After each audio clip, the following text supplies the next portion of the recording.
আসসালামু আলাইকুম, সবাই কেমন আছেন? আশা করছি যে যেখানে আছেন ভালো আছেন।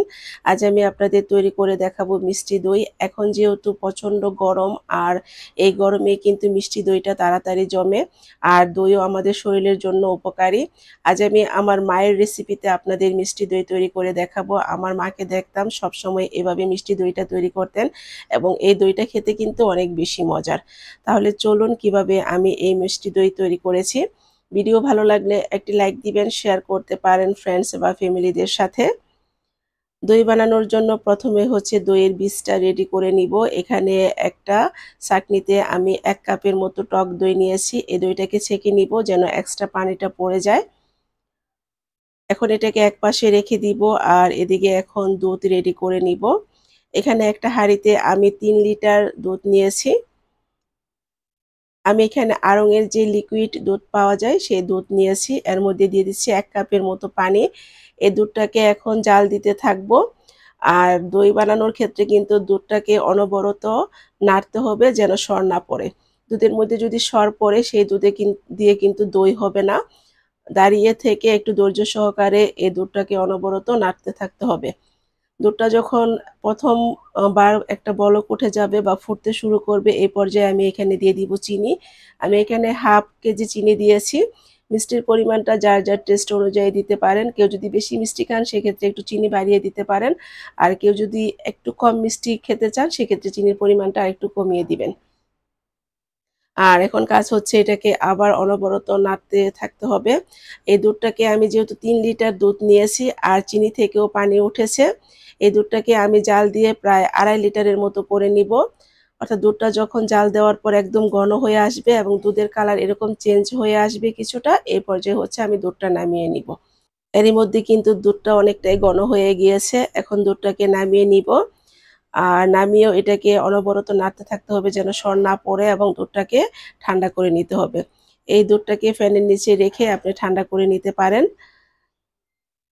দুধকে একেবারেই ঠান্ডা করা যাবে না। একটু আঙ্গুল দিয়ে চেক করে নিবেন। আঙ্গুলটা যখন ডোবানোর পর সহ্য করা যায় অর্থাৎ কুসুম গরম থাকে, এ পর্যায়ে হচ্ছে এটা দই বানানোর জন্য রেডি। এখন এটাকে একপাশে রেখে আমি টক দইটা রেডি করে নিব অর্থাৎ দই বীজটা রেডি করে নিব। এখানে ছাঁকতে দিয়েছিলাম। এই যে এই পানিটা আমি ফেলে দিব। আর এখান থেকে 4 টেবিল চামচের মতো দই নিয়েছি অর্থাৎ 1/2 কাপের মতো নিব। আর এই দইটাকে এখন ভালোভাবে মিশিয়ে নিতে হবে। ওইখান থেকে কিছুটা দুধ দিয়েও এই দইটাকে আলাদা একটা বাটিতে ভালো করে মিশিয়ে নিয়ে তারপরে দুধের মধ্যে মিশাবেন। তাহলে দইটা ভালো করে মিশে যাবে এবং দইটা সুন্দর হবে।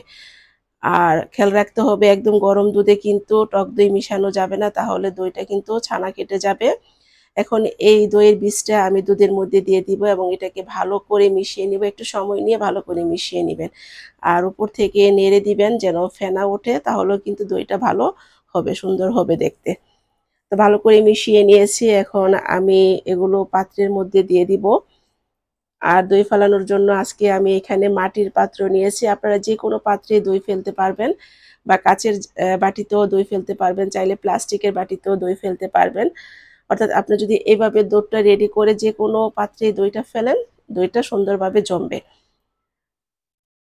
আর সবসময় চেষ্টা করবেন দই ফালানোর পর যেখানে আপনি দইটা ফেলবেন ওই জায়গা থেকে যেন আর বাটিগুলো না নড়ে।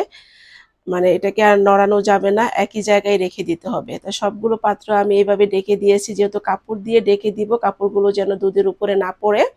তো উপর থেকে ১ম এ একটা সুতি কাপড় দিয়ে আমি ডেকে দিয়েছি, তারপরে একটা ভারী কাঁথা দিয়ে ডেকে দিয়েছি।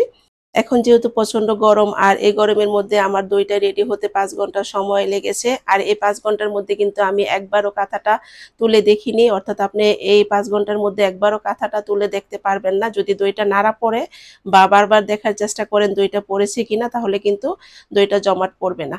ঠিক ৫ ঘন্টা পরে আমি হচ্ছে এটা চেক করে নিচ্ছি দইটা রেডি হয়েছে কিনা। মাশাআল্লাহ ৫ ঘন্টা পরে আমার দইটা একদম পারফেক্ট হয়েছে।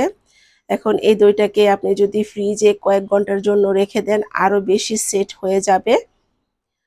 আর এই দইটাকে আমি প্রায় ১ ঘন্টার মতো রেখেছিলাম ফ্রিজে। ১ ঘন্টা পর আমি আপনাদের কেটে দেখাবো।